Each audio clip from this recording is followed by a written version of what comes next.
Hi guys, welcome back to Choose Your Career. So today in this video we are going to discuss about facts of engineering colleges and placements.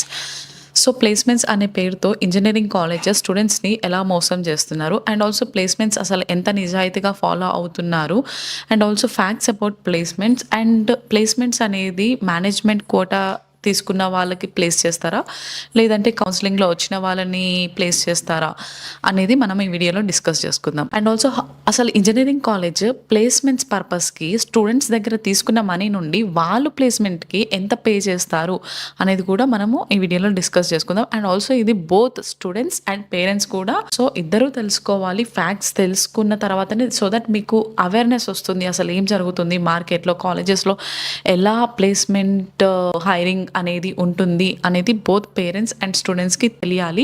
So suppose top 10 colleges చూసుకున్నట్లయితే suppose like CBIT, Vasavi and Gokaraju Rangaraju etcetera. So ఇలాంటి top 10 కాలేజెస్లో చూసుకున్నట్లయితే so 3 phases ఉంటాయి. First year, second year, third year. So final year వదిలేద్దాం. Final year ఎందుకంటే మనకి projects and placements ఇవన్నీ ఉంటాయి కాబట్టి. సో ఫస్ట్ ఇయర్ చూసుకున్నట్లయితే ఒక కాలేజ్ లేదా యూనివర్సిటీ అయినా కానీ ఒక స్టూడెంట్ పైన ఇన్వెస్ట్ చేసే అమౌంట్ జీరో అమౌంట్ ఇన్వెస్ట్ చేస్తారు స్టూడెంట్స్ పైన. ఒక కాలేజ్ అనేది మన దగ్గర డబ్బులు తీసుకుని మళ్ళీ ఇది బోత్ ఫస్ట్ అండ్ సెకండ్ ఇయర్లో కాలేజెస్ పెట్టే ఇన్వెస్ట్మెంట్ స్టూడెంట్ పైన 1 రూపీ కూడా ఉండదు. అండ్ థర్డ్ ఇయర్ చూసుకున్నట్లయితే థర్డ్ ఇయర్లో మనకి కోడింగ్ అండ్ సిఆర్టీ కూడా నేర్పిస్తారు. లైక్ సిఆర్టీ మనకి 3.2 ఆర్ 4.1లో నేర్పిస్తారు. సో థర్డ్ ఇయర్లో కోడింగ్ కూడా మనకి ఇంటర్నల్ ఫ్యాకల్టీ ఉంటారు. సో ఇంటర్నల్ ఫ్యాకల్టీ తోటి మనకి AWS కానీ, జావా కానీ, ఫుల్ స్టాక్ కానీ ఇవి టీచ్ చేస్తారు. సో వీటికి వాళ్ళు ఇన్వెస్ట్ చేసేది 10,000 రూపీస్ మాత్రమే. సో దానికంటే 1 రూపాయి కూడా ఎక్కువ ఉండదు. And next CRT. So CRT maximum ఇది 3.2లో స్టార్ట్ చేస్తారు. బట్ ఇక్కడ సిఆర్టీలో ఏం చెప్తారు అనంటే అసలు ప్లేస్మెంట్ ఎలా అటెండ్ అవ్వాలి, ఇంటర్వ్యూ ఎలా ఫేస్ చేయాలి అండ్ ఆల్సో ప్రీవియస్ పేపర్స్, ఇప్పుడు సపోజ్ క్యాప్జెమినీ ఆర్ ఇన్ఫోసిస్ వీటి interviews past 3-4 years interview papers తీసుకొచ్చి వాళ్ళు దానిపైన ఒక అవగాహన అనేది ఇస్తారనమాట. జస్ట్ ఇంటర్వ్యూని ఎలా ఫేస్ చేయాలి, ఎలా క్రాక్ చేయాలి అనేది ఒక మినిమం నాలెడ్జ్ అనేది వీళ్ళు ఇస్తారు. సో ఈ సిఆర్టీకి ఒక కాలేజ్ వాళ్ళు పెట్టే ఖర్చు మ్యాక్సిమం చెప్తున్నా, మినిమం కాదు, మ్యాక్సిమం 4,500. ఈ 4,500 కంటే 1 రూపీ కూడా ఎక్కువ ఉండదు. బట్ కాలేజెస్ ఒక స్టూడెంట్ దగ్గర 10,000 ఆర్ 20,000 ఆర్ సిఆర్టీ కోసము 30,000 స్టూడెంట్ దగ్గర నుండి తీసుకునే కాలేజెస్ కూడా ఉన్నాయి. బట్ కాలేజెస్ మ్యాక్సిమం 4,500 మాత్రమే సిఆర్టీకి ఇన్వెస్ట్ చేస్తారు. సో ఇక్కడ టోటల్ అమౌంట్ చూసుకున్నట్లయితే 10,000 for internal faculty for teaching Java, AWS ఈ ఫుల్ స్టాక్ నేర్పించడానికి 10,000. సో ఈ 10,000 అనేది ఇంటర్నల్ ఫ్యాకల్టీ కోసం for teaching Java, AWS, full stock ఈ 10,000. అండ్ నెక్స్ట్ ఈ సిఆర్టీకి ఇన్వెస్ట్ చేసేది 4,500 మ్యాక్సిమం. సో మొత్తం ఎంత అవుతుంది? 14,500. సపోజ్ ఇంకా ఒక ఎక్స్ట్రా ఒక 2-3,000, సరే 3,000 మ్యాక్సిమం వేసుకుందాం అనుకోండి, 17,500. సో ఒక కాలేజ్ స్టూడెంట్ తరపున 4 ఇయర్స్కి భరించే ఖర్చు ఎంత అంటే 17,500. అండ్ ఫ్యాకల్టీ శాలరీస్ కూడా టాప్ 10 కాలేజెస్లో చూసుకున్నట్లయితే ఫ్యాకల్టీ శాలరీస్ UGC నార్మ్స్ ప్రకారమే ఉంటుంది. సో సీనియర్ ఫ్యాకల్టీకి అయితే 1.5 lakhs ఆఫర్ చేస్తారు. అసిస్టెంట్ ప్రొఫెసర్కి అయితే 60,000-70,000 ఆఫర్ చేస్తారు. సో టాప్ 10 కాలేజెస్లో అయితే సాలరీస్ అన్ని కరెక్ట్గానే ఇస్తారు అండ్ ఫ్యాకల్టీ కూడా బాగానే ఉంటుంది. ఎందుకంటే అవి టాప్ 10 కాలేజెస్, అవి మెయింటైన్ చేయాలి బికాస్ పిల్లల నుండి తీసుకునే అమౌంట్ కూడా అలానే ఉంటుంది. అండ్ ఆల్సో మనకి ఫ్యూచర్లో కూడా కరెక్ట్గా యూజ్ అయ్యే సబ్జెక్ట్ ఏంటి అని అంటే డేటా స్ట్రక్చర్స్. సో ఇది డేటా స్ట్రక్చర్స్ ఒకటి important and remaining all are fundamentals. So in a similar way like Vasavi, VNR and CBIT. So same expenses.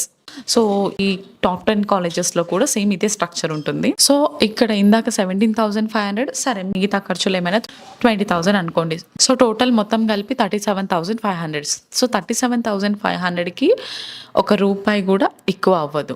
So ఈ 17,500 ఉంది కదా, ఏది కోడింగ్ అండ్ సిఆర్టీ అంటే కాలేజ్ మన తరపు నుండి భరించే ఖర్చు ఏదైతే 17,500 ఉందో, సో ఇవి వీళ్ళు గత 10 years నుండి మెయింటైన్ చేస్తున్నారు కాబట్టే అవి టాప్ 10 కాలేజెస్‌లో ఉన్నాయి. సో, మరి మిగతావి లేవా అనంటే మిగతావి లేవు. ఏ ఒక్క కాలేజ్ కూడా మిగతావి టాప్ 10 కాలేజెస్ కాకుండా మిగతావి ఏవైతే ఉన్నాయో అవి ఒక ₹1 కూడా బేర్ చేయట్లేదు స్టూడెంట్ పర్పస్. సో, అందుకే అవి టాప్ 10 కాలేజెస్‌లో లేవు. సో, ఈ 17,500 స్ట్రక్చర్ అనేది అది 10 ఇయర్స్ నుండి ఈ టాప్ కాలేజెస్ మెయింటైన్ చేస్తున్నాయి కాబట్టి అవి టాప్ 10లో ఉన్నాయి. సో, ఇలా ఎవరైతే ఈ ప్లేస్‌మెంట్ పర్పస్‌కి ₹1 కూడా పెట్టని కాలేజెస్ ఉన్నాయి గదా! అవి మొత్తం ఏపీ, ఆంధ్రప్రదేశ్ అండ్ తెలంగాణలో చూసుకున్నట్లయితే ఈ 2 కలిపి ఒక 200 కాలేజెస్ ఉంటాయి. ఎవరైతే ₹1 కూడా పే చేయరో ప్లేస్‌మెంట్ పర్పస్‌కి మొత్తం ఏపీ అండ్ తెలంగాణ కలిపి 200 కాలేజెస్ ఉంటాయి. సో, ఈ సిట్యుయేషన్‌లో మిగతా కాలేజెస్ 17,500 బేర్ చేస్తున్నాయి గాబట్టే అవి టాప్ 10 కాలేజెస్‌లో ఉన్నాయి. సో, టాప్ కాలేజెస్‌లో మేనేజ్మెంట్ సీట్ చూసుకున్నట్లయితే అప్రాక్స్ 7-20 lakhs ఆర్ 15 lakhs వరకైతే ఉంటాయి. అండ్ కొన్ని కాలేజెస్ లంప్ సమ్ అమౌంట్ అడుగుతుంది. లైక్ ఒక 10 lakhs ఇన్ హ్యాండ్ క్యాష్ కావాలి. సో, వీళ్ళేంటి అనంటే ప్లాట్స్ కొనడము, ఒక బిల్డింగ్స్ కొనడము ఇలా చేస్తారనమాట. మరి మిగతా వాళ్ళు కొనట్లేదా అనంటే అవును కొనట్లేదు. ఎవరైతే ప్లేస్‌మెంట్ పర్పస్‌కి ఖర్చు పెట్టకుండా ఉంటారు గదా! వాళ్ళు కొనట్లేదు. ఈ టాప్ 10 కాలేజెస్ వాళ్ళు బిల్డింగ్‌లు, ప్లాట్స్, కార్స్ ఇవన్నీ కొంటున్నారనమాట. అండ్ ఇంకొక ఫ్యాక్ట్ ఏంటి అనంటే top 10 colleges like Vasavi, CBIT ఇవన్నీ చూసుకున్నట్లయితే గత 2-3 ఇయర్స్ వరకి మార్కెట్ డౌన్ ఉంది కదా! సో, వీళ్ళ కాలేజెస్‌లో రిక్రూట్మెంట్ అనేది 60 ఆర్ 70% రిక్రూట్మెంట్ తీసుకున్నారు అనుకుందాము. ఈ ప్లేస్‌మెంట్స్‌లో ఎవరిని తీసుకుంటారు? సో, మేనేజ్మెంట్ సీట్ వాళ్ళనా? లేదంటే కౌన్సెలింగ్ సీట్ వాళ్ళనా? అంటే ఇక్కడ కష్టపడి ఎంసెట్ ఎగ్జామ్ రాసి ఒక 10,000 ర్యాంక్ వచ్చిన వాళ్ళని ప్లేస్ చేస్తారా? లేదు అనంటే లక్షలు కట్టి మేనేజ్మెంట్ కోటాలో వచ్చిన వాళ్ళని ప్లేస్ చేస్తారా? సో, ఈ క్వెషన్ మీరు ఎప్పుడైనా అడిగారా? సో, ఇప్పుడు చూసుకున్నట్లయితే ఒక టాప్ కాలేజెస్‌లో మనకి 30% మేనేజ్మెంట్ సీట్ ఉంటుంది. ఆ 30% మేనేజ్మెంట్ సీట్ స్టూడెంట్స్ వాళ్ళు ఎంత పర్సెంట్ వాళ్ళు ప్లేస్‌మెంట్‌లో ప్లేస్ అయిన వాళ్ళు ఎంత పర్సెంటేజ్ ఉన్నారు? అది మీరు ఎప్పుడైనా అడిగారా? అడిగితే వాళ్ళు చెప్పరు. చెప్తే గనక మీరు మళ్ళీ జాయిన్ అవ్వరు. బికాజ్ మేనేజ్మెంట్ సీట్ కొన్న వాళ్ళు ఎవరైనా ప్లేస్ అయిన వాళ్ళు ఉన్నారు అనంటే ప్లేస్‌మెంట్‌లో ప్లేస్ అయిన వాళ్ళు ఉన్నారు అనంటే అది 1-2% మాత్రమే ఉంటుంది. సో, మరి మీరు పే చేసిన డబ్బులు ఎవరైతే మేనేజ్మెంట్ సీట్ కొన్నారు గదా! సో, వాళ్ళు పే చేసిన డబ్బులు ఎక్కడికి పోతాయి? ఇంకా అవి అయిపోయినట్టే. ఎందుకు అనంటే ఎవరు నేను బ్రతిమిలాడలేదు ఆ కాలేజ్‌లో జాయిన్ అవ్వు అని. It's your own risk. So, దీనికి సొల్యూషన్ ఏంటి అనంటే కౌన్సెలింగ్‌లో ఏ కాలేజ్‌లో అయితే వస్తదో ఆ కాలేజ్‌లోనే జాయిన్ అవ్వండి. అండ్ ట్రైనింగ్, ప్లేస్‌మెంట్స్ ఇవన్నీ కోడింగ్ ఆర్ ఎల్స్ సీఆర్‌టీ ఇవన్నీ అంటారా? అవి ఎక్స్‌ట్రా బయట ఖర్చు పెట్టండి. మేనేజ్మెంట్‌కి ఖర్చు పెట్టే డబ్బులు అవి బయట నేర్చుకోండి. ఇప్పుడు సపోజ్ యూట్యూబ్‌లో కూడా మనకి చాలా స్కిల్స్ నేర్పిస్తున్నారు. లైక్ కోడింగ్ లాంగ్వేజెస్ గూడా ఇవన్నీ గూడా మనకి ఇప్పుడు యూట్యూబ్‌లో వచ్చినాయి. సో, మీరు బయట అయినా ట్రైన్ చేసుకోవచ్చు. లేదు అనంటే ఇట్లా యూట్యూబ్‌లో అయినా చూసి నేర్చుకోవచ్చు. బట్ కొంతమంది ఉంటారు పేరెంట్స్ టాప్ 10 కాలేజెస్‌లోనే ప్రిఫర్ చేయాలి అనేసి. దాంట్లో ఉండే బెనిఫిట్స్ ఉన్నాయి. ఎట్ ద సేమ్ టైమ్ నష్టాలు గూడా ఉన్నాయి. అండ్ కౌన్సెలింగ్‌లో వచ్చిన మామూలు కాలేజ్ చూసుకున్నట్లయితే ఎట్ ద సేమ్ టైమ్ మనకి నష్టాలు గూడా ఉంటాయి.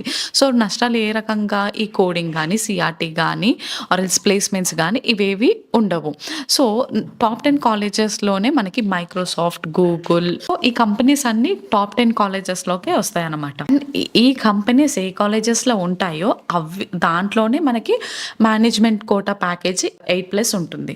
సో, ఏవైతే టాప్ 10 కాకుండా టాప్ 20 కాలేజెస్ ఉంటాయో అవి మాక్సిమం 10,000 ఇన్వెస్ట్ చేస్తాయి ఒక కంపెనీకి.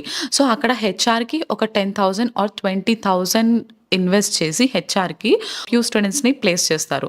సో, ఆ ప్లేస్ చేసే స్టూడెంట్స్ గూడా ఎవరు? ఈ మేనేజ్మెంట్ కోటా వాళ్ళు ఏం కాదు. ఒక మెరిట్ స్టూడెంట్ ఎవరైతే ఉంటారో వాళ్ళని ప్లేస్ చేస్తారు. అంటే మిగతా వాళ్ళందరూ కట్టే డబ్బులు వీళ్ళకి ఈ మెరిట్ స్టూడెంట్‌కి ఉపయోగపడతాయన్నమాట. సో, మీరంతా కాదు మేనేజ్మెంట్ కోటా వాళ్ళు కాదు ప్లేస్ అయ్యేది. ఒక 2-3 మెరిట్ స్టూడెంట్స్‌ని తీసుకొని వాళ్ళని ప్లేస్ చేస్తారు. అండ్ ఆల్సో మనకి ఇంటర్‌లో కూడా ఫుల్ స్టాక్ కొన్ని కాలేజెస్‌లో నేర్పిస్తారు. లైక్ నారాయణ వీటిలో కూడా మనకి ఫుల్ స్టాక్ నేర్పిస్తారు. ఫుల్ స్టాక్ అంటే ఏంటి? వెబ్‌సైట్ డిజైన్ చేసేది మనం ఫుల్ స్టాక్ అంటాము. సో, ఇక్కడ స్టూడెంట్స్ అందరికీ ఫుల్ స్టాక్ నేర్పిస్తారు. బట్ వాళ్ళ ఓన్ కాలేజ్ వెబ్‌సైట్ అనేది ఆ స్టూడెంట్స్‌కి ఇవ్వరు. అట్‌లీస్ట్ ఇంటర్న్‌షిప్ కూడా చేయించరు దానిపైన. సో, ఈ వెబ్‌సైట్ డిజైన్ కూడా వాళ్ళు ఒక వేరే వెండర్‌కి ఇచ్చి చేయిస్తారు. సో, ఇక్కడ స్టూడెంట్స్‌కి నేర్పిస్తున్నారు. బట్ ఆ పర్టిక్యులర్ కాలేజ్ స్టూడెంట్స్‌కి మాత్రము ఎవరికీ కూడా ఇంటర్న్‌షిప్ కూడా ఇవ్వట్లేదు. అండ్ వాళ్ళ ఓన్ డిజైనింగ్ స్టూడెంట్స్‌కి చేయమని కూడా ఇవ్వట్లేదు. సో, పర్టిక్యులర్ వెండర్‌ని పెట్టుకొని వాళ్ళు సెపరేట్ వెబ్‌సైట్ డిజైన్ అనేది చేయిస్తున్నారు. అంటే ఇక్కడ మీకు ఏం అర్థమైంది? ఆ ఫుల్ స్టాక్ కూడా మొత్తం నేర్పించట్లేదు. సో, దీనికి బెస్ట్ సొల్యూషన్ ఏంటి అనంటే మనకి కౌన్సిలింగ్‌లో వచ్చే కాలేజ్‌నే చూస్ చేసుకొని అందులోనే బీటెక్ కంప్లీట్ చేసుకున్న తర్వాత ట్రైనింగ్ అనేది మీరు బయట తీసుకుంటే బెస్ట్. సో, ట్రైనింగ్ అంటే మనకి సీఆర్టీకి సంబంధించిందైనా లేదంటే కోడింగ్ కానీ సో ఇవన్నీ మనం బయట నేర్చుకుంటే అది ఒక బెటర్ వే. సో, ఈ మధ్య కాలంలో మనకి బోత్ ఇన్ హైదరాబాద్ అండ్ బెంగుళూరులో కొన్ని ఇన్స్టిట్యూట్స్ వచ్చాయి. సో, వీళ్ళు ఏంటి అనంటే సెకండ్ ఇయర్ నుండి ఫైనల్ ఇయర్ వరకు కాలేజెస్‌తో సంబంధం లేకుండా జాబ్ వచ్చే వరకు వాళ్ళే ట్రైన్ చేస్తారనమాట. అండ్ ఆల్సో జాబ్‌కి కావాల్సిన స్కిల్స్ ఏవైతే యూజ్‌ఫుల్ ఉంటాయో అవి కూడా వీళ్ళే ట్రైన్ చేస్తారు. అండ్ ఎవరైతే చిన్న కాలేజెస్‌లో చదివే వాళ్ళు ఉంటారో లేదు అనంటే చిన్న కాలేజ్‌లో వచ్చింది అని ఫీల్ అయ్యే వాళ్ళు ఎవరైతే ఉంటారో వాళ్ళు బాధపడాల్సిన అవసరం లేదు. బికాస్ ఇలాంటి ఇన్స్టిట్యూట్స్ కూడా కొన్ని ఉన్నాయి. అవి మీరు ఒకసారి సెర్చ్ చేయొచ్చు గూగుల్లో. సో, ఇలాంటి ఇన్స్టిట్యూట్స్ గురించి మోర్ డీటెయిల్ ఇన్ఫర్మేషన్ కావాలి అనంటే మీరు CYCకి కాంటాక్ట్ అవ్వచ్చు. So, CYC is offering free career counselling. Thank you.